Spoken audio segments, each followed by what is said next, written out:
Sejarah dunia adalah sejarah orang muda. Jika angkatan muda mati rasa, matilah semua bangsa. Pramudia Anantatur. Keyakinanku tak bergeser seinci pun. Solusi dari situasi sosial yang pekat ini ada pada gerakan mahasiswa. Keyakinan yang kurasa memiliki dasar historis. Tak seorang pun akan percaya kalau kemerdekaan Republik hanya disokong oleh tentara. Tapi semua orang tahu, gerakan ini diprakarsai dan didukung melalui ide para mahasiswa. Kita tahu, Republik ini berdiri di atas pikiran Soekarno, gagasan Muhammad Hatta, ide cemerlang Syahril, dan kepiawaian Tan Malaka. Tentu, pikiran itu ditanam melalui pendidikan tinggi yang diwarnai kuat oleh hidupnya organisasi. Tesis dasarnya selalu sama. Organisasi pemuda yang hidup dalam lingkungan perguruan tinggi terbaik adalah benih ideal munculnya aktivis. Situasi itu diulang dari angkatan demi angkatan. Baik itu angkatan 66 hingga angkatan 98. Bahwa di antara mereka ada yang kini jadi pengecut atau jagoan, itu bukan untuk ditangkap. Jika benih sudah ditanam, maka benih pula harus dirawat. Inilah fase yang selalu saja banyak menuai keputusasaan dan frustasi.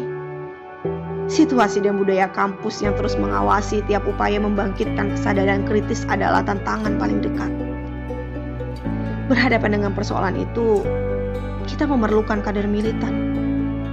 Ancaman bisa dianggap sebagai petualangan dan sanksi akan ditepiskan dengan keberanian. Tapi yang paling berat adalah budaya pragmatis dan ingin mencari kemudahan.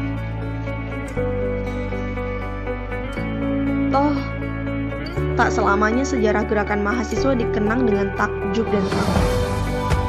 Beberapa menyimpan kegundahan, sedang yang lain lebih banyak menyimpan pertanyaan.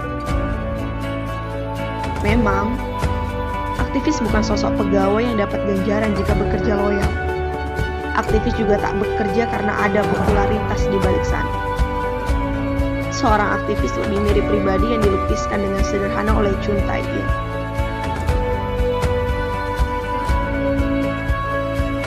Aku tidak tahu mengapa aku berperasaan haru melihat orang yang menderita. Hatiku sedih dan sepanjang hari aku merasa tertekan karena aku sangat memahami menjadi mereka.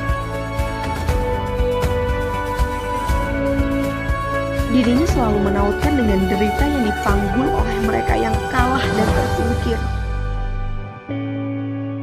Perasaannya mudah tersentuh oleh ketidakadilan dan karenanya dengan berani juga mudah memutuskan untuk melawan. Pertimbangannya bukan strategis atau tidak,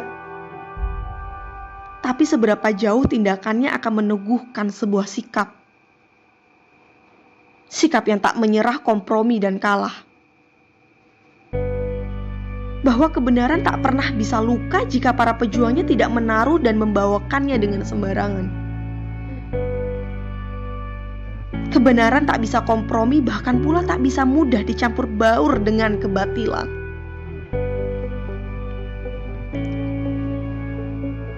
Sebuah prinsip moral klasik yang dibawakan dalam catatan harian Aye Saung ketika memutuskan untuk menjadi aktivis. Catatan ini merekam apa yang sekarang langka. Konsistensi, keteguhan, dan enggan untuk kompromi.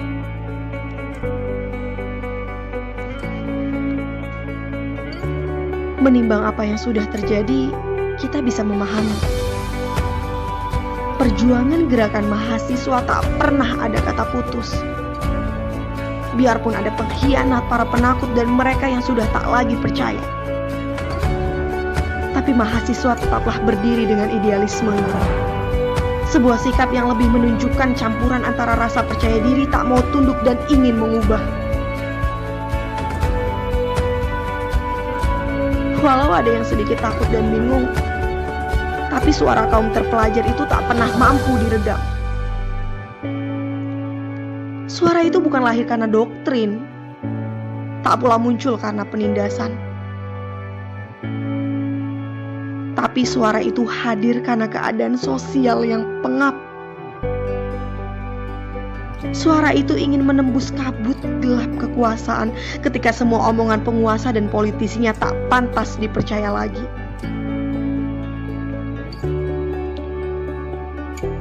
Selamanya akan selalu lahir anak-anak muda pemberani yang memilih untuk berkata tidak,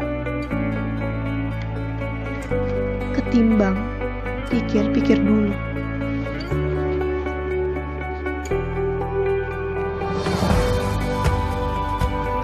Sebuah suara yang tak hendak mengutuk kesunyian. Suara yang juga ingin merebut pendengar yang dibesarkan oleh janji, slogan, dan propaganda. Suara itu bukan suara seekor serigala dan budak. Suara itu suara orang merdeka.